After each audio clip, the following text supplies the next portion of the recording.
बेगूसराय जिले के मटिहानी प्रखंड में गंगा की यह कलकल करती हुई धार लोगों को आकर्षित अवश्य करती है, लेकिन इसी धार ने आज से 40 वर्ष पूर्व एक गांव को अपने आगोश में ले लिया था। उस गांव का नाम था लावा गांव। स्थानीय लोग इसे लावा गांव बोला करते थे, तो बाहर के लोग इसे नया गांव। बेगूसराय जिले के मटिहानी प्रखंड का यह गांव काफ़ी खुशहाल था, लेकिन न जाने किसकी नज़र लग गई और गंगा ने इसे अपने आगोश में ले लिया। गांव का नामो निशान मिट गया। तब यहाँ के लोगों ने यहाँ से 1.5 किलोमीटर की दूरी पर स्वयं को बसा लिया और उस गांव का नाम भी लावा गांव ही रख दिया। कुछ लोग बेगूसराय में जाकर बस गए, लेकिन यह स्थल लोग भूल नहीं पा रहे हैं।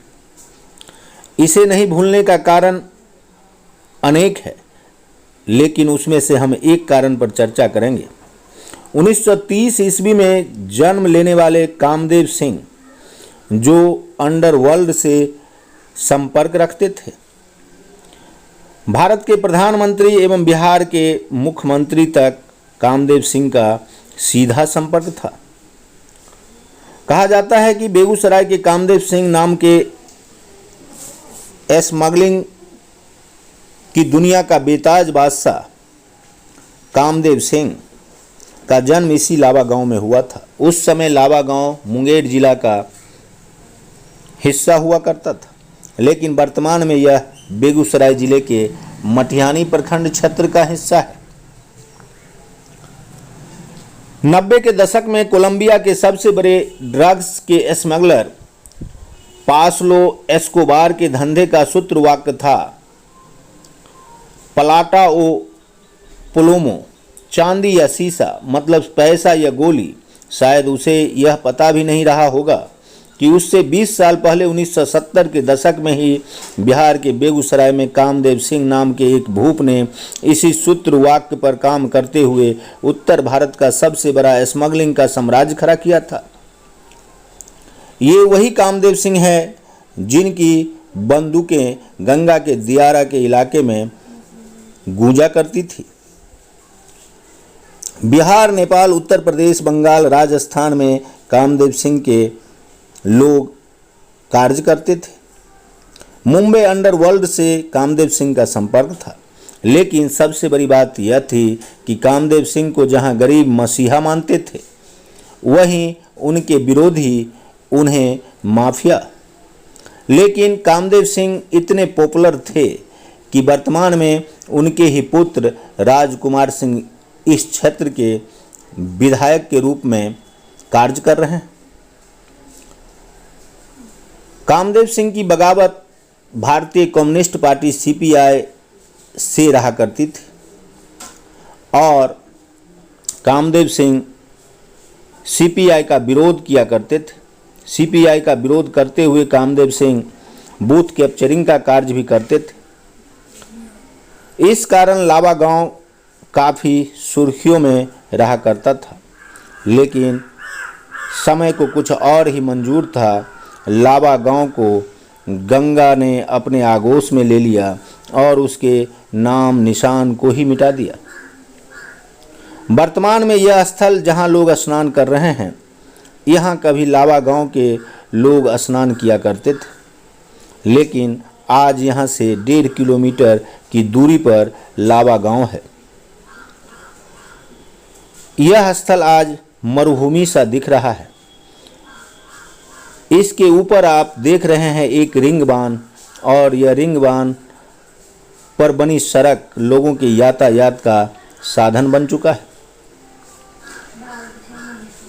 लोग कहते हैं कि गंगा यहाँ के लोगों को यदि हानि पहुँचाती है तो लाभ भी। जब गंगा की पानी खेतों पर होकर गुजरती है तो उसके बाद आने वाली फसलें काफ़ी हुआ करता है।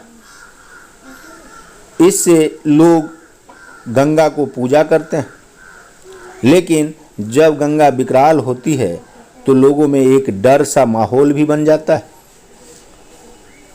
गंगा का यह दियारा क्षेत्र आज से नहीं बल्कि आज़ादी के पूर्व काल से ही चर्चा में रहा है।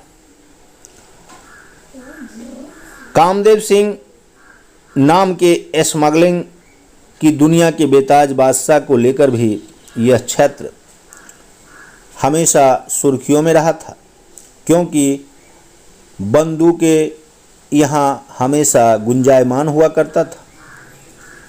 हत्या और तस्करी के धंधे में कामदेव सिंह को पुलिस ने इनकाउंटर कर दिया था। तब से यह गांव शांत हो गया और आज यह गांव पूरी तरह शांत भी है। बताया जाता है कि कामदेव सिंह एक ऐसे व्यक्ति थे जो गरीबों की आवाज़ बनकर उभरते थे और हमेशा गरीबों के हित की बात करते थे। शायद यही कारण था कि सीपीआई से जुड़े जो दबंग किस्म के लोग हुआ करते थे इस क्षेत्र में, वे कामदेव सिंह का विरोध किया करते थे। और यही विरोध का स्वरूप एक समय ऐसा आया कि कामदेव सिंह और कम्युनिस्टों के बीच आमने सामने की टक्कर हो गई और यह टक्कर हत्या की राजनीति में तब्दील हो गया। फिर क्या था, इस क्षेत्र में कामदेव सिंह कम्युनिस्ट के विरोधी माने जाने लगे। कामदेव सिंह की घोर विरोधी के रूप में कम्युनिस्टों को देखा जाने लगा, लेकिन कामदेव सिंह के पास लोग अपनी पंचायती के लिए अवश्य पहुंचते थे। तस्करी के लिए लोकप्रिय कामदेव सिंह का संपर्क प्रधानमंत्री एवं मुख्यमंत्री से हुआ करता था। कामदेव सिंह को खास तौर पर लोग जानते भी थे, लेकिन एक समय ऐसा भी आया जब पुलिस ने कामदेव सिंह का इनकाउंटर कर दिया। खैर छोड़िए इन बातों को, हम चलते हैं आपको गंगा की इस धार को लेकर। यहाँ गंगा लाभ हानि का परिचायक है। लोग गंगा की पूजा अर्चना साल में अवश्य किया करते हैं ताकि गंगा लावा गांव के लोगों पर मेहरबान दिखे। गंगा को लोग इसलिए भी पूजते हैं क्योंकि गंगा एक पवित्र नदी है और यह नदी लावा गांव के आसपास से होकर ही गुजरती है। गंगा के दियारा के क्षेत्र में वैसे तो कटाव के कारण कभी कोई गांव बस जाता है तो कभी कोई गांव का अस्तित्व ही मिट जाता है, लेकिन फिर भी इसके आसपास के लोग गंगा की पूजा अर्चना किया करते हैं। देखते रहिए संजीवनी बिहार और पाते रहिए नई नई जानकारियां। हम हैं संजीव कुमार सिंह और आप देख रहे हैं संजीवनी बिहार। यदि आपको यह वीडियो अच्छा लगा हो तो इसे लाइक शेयर कमेंट अवश्य करें। साथ ही हमारे चैनल को सब्सक्राइब करें ताकि भविष्य में आने वाले सभी वीडियो क्लिप आप तक स्वतः पहुंच सके। धन्यवाद।